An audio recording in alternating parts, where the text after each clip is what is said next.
ओम शांति। आइए सुनते हैं 16 फरवरी 2024 के शिव बाबा की ज्ञान मुरली और ईश्वरीय महावाक्य। आज परमपिता परमात्मा शिव बाबा ने कहा, मेरे मीठे बच्चे, अब तुम अशरीरी होकर घर तुम्हें जाना है, क्योंकि जब शरीर से आत्मा निकल जाती है तो अशरीरी हो जाती है। आत्मा, उस शरीर नहीं रहता है तो तभी तो आत्मा जाती है। बाबा ने कहा, इसकी तुम्हें सभी विश्व में सभी आत्माओं को तैयारी करनी है, क्योंकि ये समय भी बहुत कीमती है। इसलिए जब भी किसी से बात करो तो आत्मा भाई भाई समझकर बातें करो। देही अभिमानी बन रहने की बहुत मेहनत करनी है। फिर बाबा ने प्रश्न में कहा, बच्चों, भविष्य राज तिलक प्राप्त करने का आधार क्या है? उत्तर में बाबा ने कहा, पढ़ाई हर एक बच्चे को पढ़कर राज तिलक अपने को लेना है और फिर दूसरों को देना है। बाप की है पढ़ाई पढ़ाने की ड्यूटी।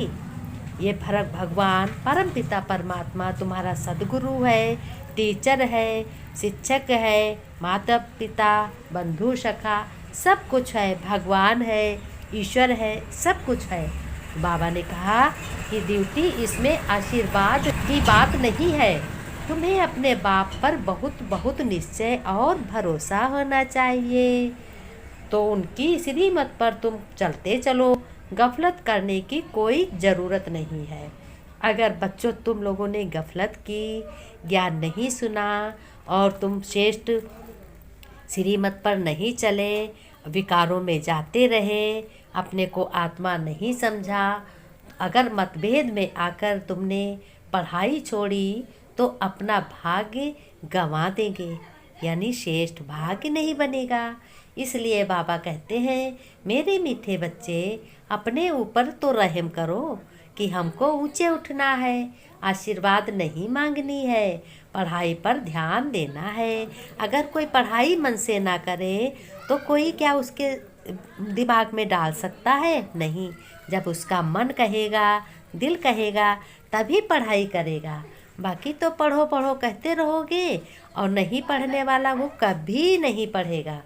धारणा में बाबा ने कहा, अपने को ऊंचा श्रेष्ठ बनाने के लिए पढ़ाई में एक दूसरे से रेस करनी है।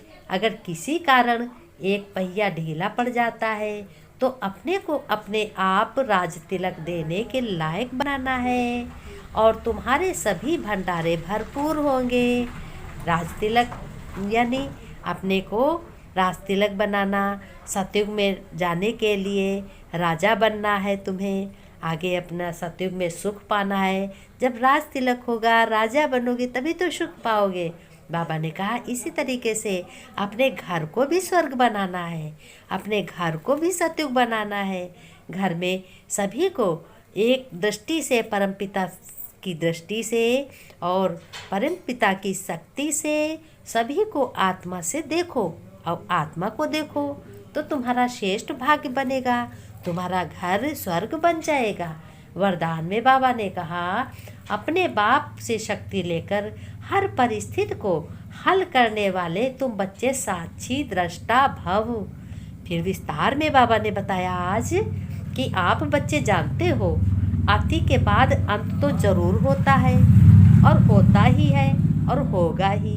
तो हर प्रकार की हलचल आती होगी, परिवार में भी खिटपिट होगी, मन में भी अनेक उलझने आएंगी। ऐसा समय आ रहा है बच्चों।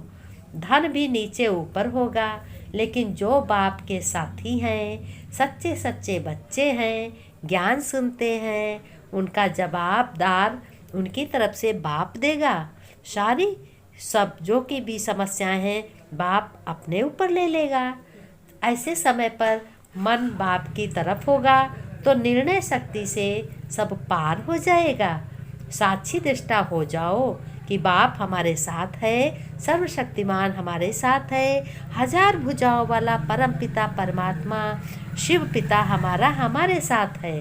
दृष्टा हो जाओ तो बाप की शक्ति से हर परिस्थिति को सहज हल कर लेंगे।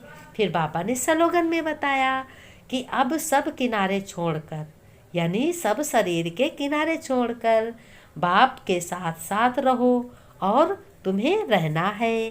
बाप के साथ रहोगे, सारी शक्तियाँ तुम्हारे साथ होंगी। तुम निर्णय की भी शक्ति ले सकते हो। हर कर्म में, हर प्रकार के प्रश्नों में, हर कर्म में, हर काम में, कोई बोझा हो, कुछ भी हो, तुम्हारा निर्णय बाबा लेगा। तो बाबा जो निर्णय लेगा उसमें तुम्हारी शक्ति, तुम्हारी जीत होगी।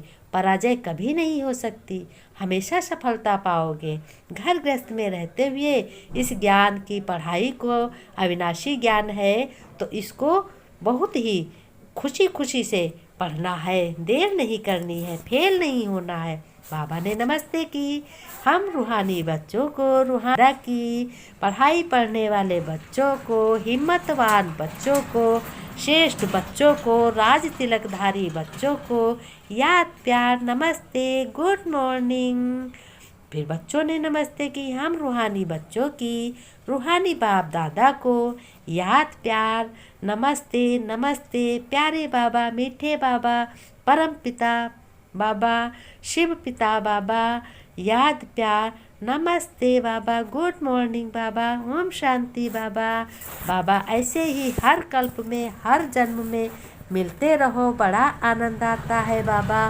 बच्चों ने आज बहुत कुछ कहा बाबा से। बाबा मेरे मीठे बाबा, शिव बाबा, ओम शांति बाबा।